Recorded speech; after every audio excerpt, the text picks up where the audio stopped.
حج اور قربانی، یہ تو ذوالحجہ میں کلائمیکس ہے عبادت کا، لیکن یہ ذوالحجہ کا پہلا پورا عشرہ 10 تاریخ تک، اور اس کے بعد بھی 3 دن اور ایام تشریق 11، 12 اور 13، یہ سارے کے سارے دن اللہ کے حضور بڑی فضیلت والے دن ہیں۔ چنانچہ صحیح بخاری میں حدیث ہے کہ آپ صلی اللہ علیہ وسلم نے فرمایا کہ باقی دنوں کی نسبت ان ذوالحجہ کے 10 دنوں میں کی گئی عبادت، اس کی فضیلت کو کوئی نہیں پہنچ سکتا۔ صحابہ اکرام علیہم رضوان نے عرض کیا کہ جہاد بھی نہیں، جو اسلام کا ایپیکس اور سمم بونم ہائیسٹ گڈ ہے، ایمینول کانٹ کی فلسفی میں ہائیسٹ گڈ کو کہتے ہیں سمم بونم۔ تو صحابہ نے پوچھا جہاد کرنے سے بھی افضل ہے اس میں نیک عبادت اور نیکی کے کام کرنا؟ تو آپ صلی اللہ علیہ وسلم نے فرمایا کہ ہاں جہاد سے بھی افضل ہے، مگر یہ کہ کوئی شخص مال اور اپنی جان لے کر اللہ کی راہ میں نکلے اور نہ مال واپس آئے نہ اس کی جان واپس آئے، یعنی وہ شہید کر دیا جائے، تو ایسا شخص ان 10 دنوں میں عبادت کرنے والے سے آگے نکل سکتا ہے، ورنہ خالی جہاد میں شریک ہونے والا بھی اس سے عبادت میں آگے نہیں نکل سکتا۔ الحمدللہ یہ حدیث انٹرنیشنل نمبرنگ کے مطابق صحیح بخاری میں 969 نمبر ہے، اور اس پر امام بخاری رحمۃ اللہ علیہ نے باب باندھا ہے جس میں تعلیقاً کچھ روایتیں لے کر آئے ہیں، اور ان کی سند بھی مصنف ابن ابی شیبہ میں اور باقی کتابوں میں صحیح موجود ہے کہ ابن عمر رضی اللہ تعالیٰ عنہما اور سیدنا ابو ہریرہ رضی اللہ تعالیٰ عنہ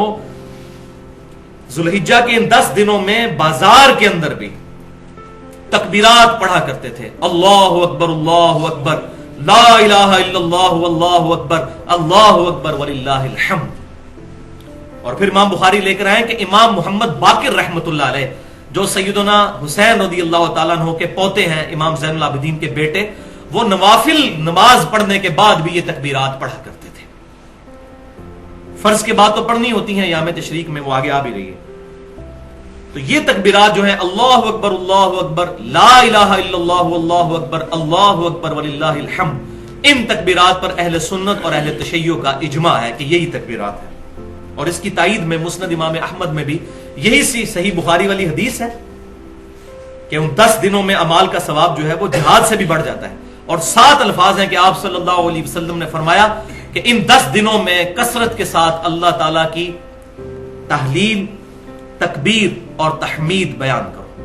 تحلیل کہتے ہیں لا الہ الا اللہ کہنے کو، تکبیر کہتے ہیں اللہ اکبر کہنے کو، اور تحمید کہتے ہیں الحمدللہ، اور یہی اس کے اندر ہے اللہ اکبر لا الہ الا اللہ واللہ اکبر، اللہ اکبر وللہ الحمد، حمد بھی آ جاتی ہے الحمدللہ۔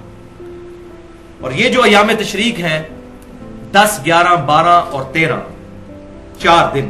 ان کا اشارتاً قرآن پاک میں بھی سورۃ البقرہ کی آیت نمبر 203 میں ذکر ہے،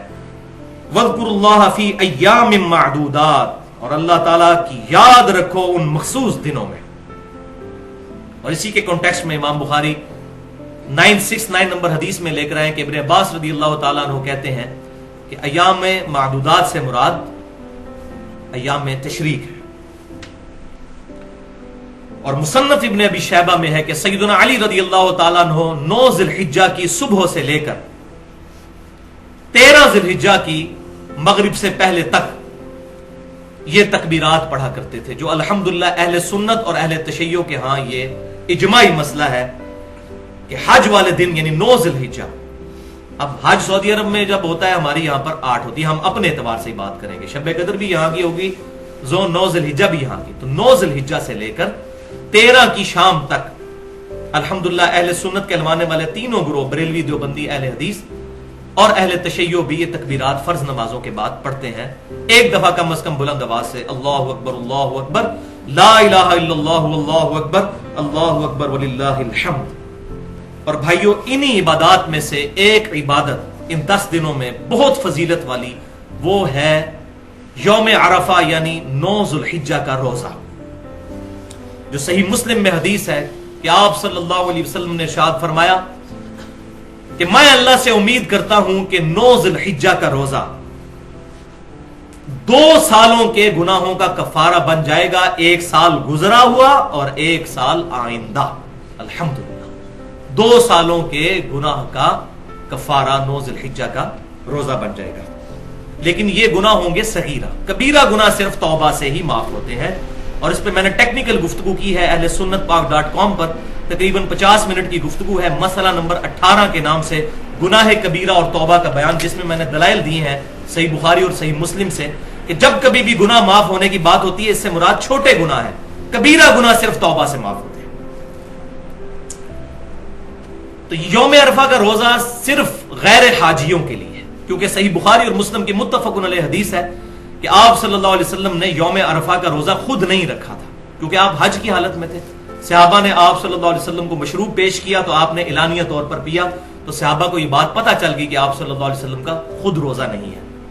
تو غیر حاجی اپنے علاقے کے مطابق 9 ذی الحجہ کو چاند دیکھنے کے اعتبار سے روزہ رکھ لیں گے۔ اب اس میں تھوڑی سی کنفیوژن پائی جاتی ہے، میں چاہتا ہوں کہ یہ بھی ایک جو آج کل پخ چھوڑی ہوئی ہے جدید محققین نے، اس کا بھی رد کر دوں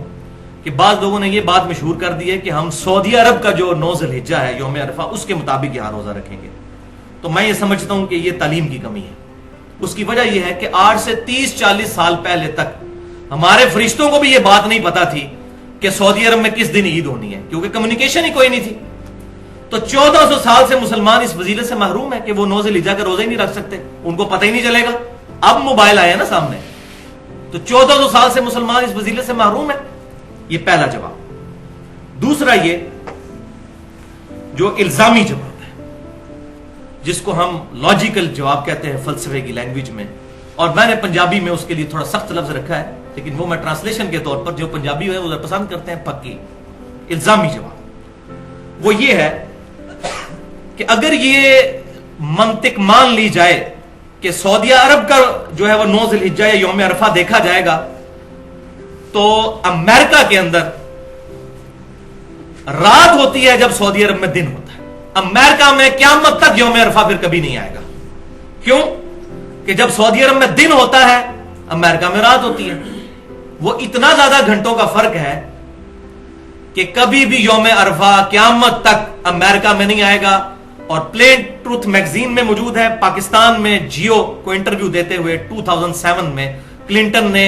خود کہا تھا، میں نے خود اپنے کانوں سے سنا، اسلام از دا فاسٹسٹ گروئنگ ریلیجن ان امریکہ۔ امریکہ میں سب سے تیزی سے پھیلنے والا دین اسلام ہے، اور امریکہ آبادی کے اعتبار سے چوتھے نمبر پر ہے، 32 کروڑ کے قریب آبادی ہے، پاکستان سے بھی 1.5 گنا، اور وہاں کروڑوں مسلمانوں کو آپ محروم کریں گے قیامت تک کے لیے، یہ مولوی اپنی کم علمی کی وجہ سے کہ یوم عرفہ سعودی عرب کا دیکھا جائے گا۔ بھائیو، شب قدر بھی یہاں کی دیکھی جائے گی، یوم عرفہ بھی یہاں کا دیکھا جائے گا، 9 ذی الحجہ، یوم عرفہ سے مراد 9 ذی الحجہ۔ الحمدللہ۔ تو یہ دلیل ہے جس کو سورۃ الانفال میں فرمایا گیا، جو ہلاک ہوا دلیل سے ہلاک ہوا، جو زندہ ہوا دلیل سے زندہ۔ تو میں نے اپنی دلیل الحمدللہ بتا دی ہے اس میں۔